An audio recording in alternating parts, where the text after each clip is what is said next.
Let's talk about this and much, much more. Thanks. After the horrible, horrible incident on Saturday, last night at the RNC, he made his first public appearance since the world saw that horrible but also iconic moment with him standing up, his fist in the air. And he seemed emotional. Yeah. I mean, that's me judging from a distance. But what was that like for you, and what was he going through? I was watching that. I was watching the rally on Saturday with my children when this whole thing happened, and so he got a fall, and he's got blood coming out of his ears, and somebody shot him in the ear. Had he not turned last minute, his head would have been blown off. I mean, literally, it's that close. It was millimeters from taking his life, and then all of a sudden last night he walks in here, and he walks into thunderous applause and chants of USA, USA. There were people in the audience crying. I was sitting there. Proud to be an American was a song that was playing at the moment, and I think it all hit home, right? It puts everything in perspective. My father's spent 8 years fighting the unthinkable. Every attack humanly imaginable. You've covered every single one.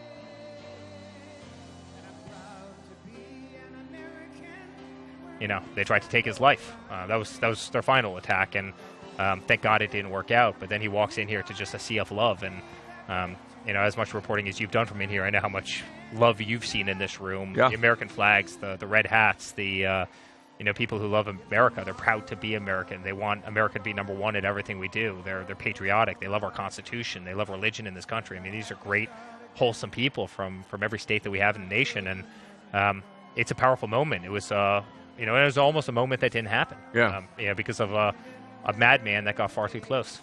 What is your response to this new reporting from Evan Perez and our justice team about this U.S. Secret Service finding intelligence that there was an Iranian plot to assassinate your father? Yeah. That's not new. I'll say that's not new in that my father was the toughest president in the history on Iran. He thought it was atrocious, so we gave them back $150 billion. He thought it was crazy that we're giving them money for prisoner swaps. And he went around the world telling people, hey, you buy Iranian oil and gases are trying to develop nuclear weapons, right? This is a country that chants death to America, just so everybody realizes it. They don't have our best interest in mind. They're trying to develop a nuclear weapon. And we were effectively allowing people to trade their oil and gas all over the world. My father finally went out and said, this is madness. They're going to use that money against the United States. They're going to hurt us in some way, shape, or form. If you buy oil and gas from Iran, we aren't going to do business. The United States of America will not do business with you. He effectively put Iran out of business, and he also took out some of their nuclear scientists, as you know, Soleimani, al-Baghdadi.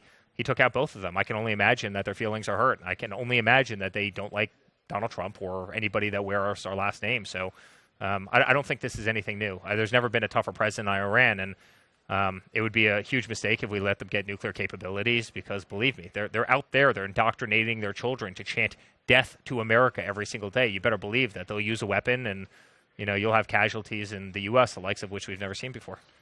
How much do you or your family want answers from the U.S. Secret Service, given obvious failures that day?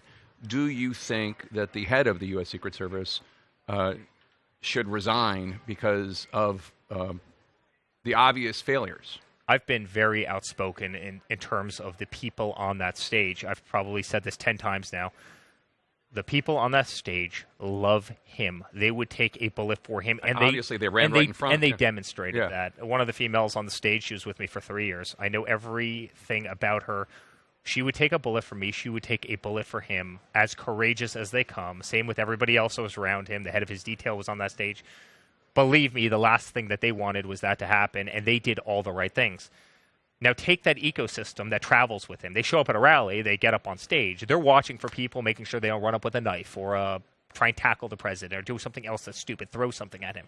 They're not watching rooftops 130 yards away, 140 yards away.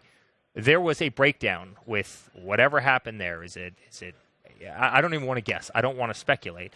But they let somebody with a gun within 130 yards of the former president of the United States, and very likely the future president of the United States. And there's got to be accountability for that. There has to be accountability. Now, one of the things that was kind of devastating to me is I watched Biden last night, and he said, I spoke to him, meaning he was talking about the head of the Secret Service, and he didn't realize that the head of the Secret Service was actually her, not a him. And God, we've got to do better than this, Jake. I mean, you know me as a pretty well-reasoned human being, but we've got to do better than this. Like, the president doesn't even know who the person is. And, it's pretty disconcerting. But yes, as a family member, I was enraged. I saw my father's ear with a 4-year-old and a 6-year-old sitting on my lap, and my wife sitting next to me. Are they okay? Are your kids okay? That must be traumatic. First of all, just seeing that violent episode must have been traumatic for so many Americans. But that's their grandpa.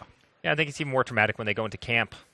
You know, when they have a little friend at camp say, "Hey, I heard your grandfather was shot." Right? That's even more traumatic for them, and that's not nice. It's not a nice spot to be in, but there better be answers. There better be answers as to how that can happen. We better make damn sure that can never happen again because, listen, regardless of political affiliation, could you imagine just consequences on the world stage of a U.S. president getting assassinated on live TV? By the way, you guys were covering the rally. Yeah. Everybody was covering the rally. Could you, I mean, that image would live on in history. I mean, the current image is going to live on in history, and frankly, his courage of standing up and pumping his fists in the air with blood streaming down his face, that's going to, shows the true fighter that he is. I was proud of him in that moment, but this cannot happen in the United States of America. So let me turn to a more fun subject, and that is there's an NBC News report that quotes a longtime Republican operative familiar with your father's vice presidential deliberations, and this report says your dad was on the verge, he hadn't yet, but he was on the verge of picking North Dakota Governor Doug Burgum as his VP, but then you and your brother Donald Jr. stepped in. The source says, quote, Don Jr. and Eric went batshit crazy, that I'm quoting. Why would you do something so stupid? He offers us nothing. They were basically all like JD, JD, JD. Yeah. Is that true? No. I don't make my father's decisions. In fact, but did you? Of course not. But like, did you want J.D. Vance and make the argument? I think the governor's an amazing guy. I've gotten to know him very well, and brilliant, articulate, knows energy as well as anyone. Would make a great pick. I know Rubio for years, and he's an amazing guy who's also incredibly articulate and perfect. And we know, obviously, J.D. Vance incredibly well. Same thing, incredibly successful, incredibly articulate, has risen through, obviously, the governmental system incredibly quickly, did well in the private sector, military, everything, right? I mean, and I can make the case for any one of those three people. I happen to love J.D., and I also see the chemistry between J.D. and my father, but no, I've never been that person. Listen, Jake, I run a great company, and I'm very proud of the company I run, and I will sit there and I'll fight by my father's side every single day, but at the end of the day, the person he chooses as vice president, make no mistake about it, that's Donald Trump's decision. That's not my decision, and I might have opinions in this world, and sometimes I choose not even to voice them, right, because I stay in my lane, but no, that was 100%. That was 100% Donald Trump's decision, and I think he made the right one, but that was his decision to make. Eric Trump, thank you so much. I'm so sorry what you guys went through, but I'm glad he was ultimately okay, and good luck with your kids. That's traumatic and I'm sure upsetting for them.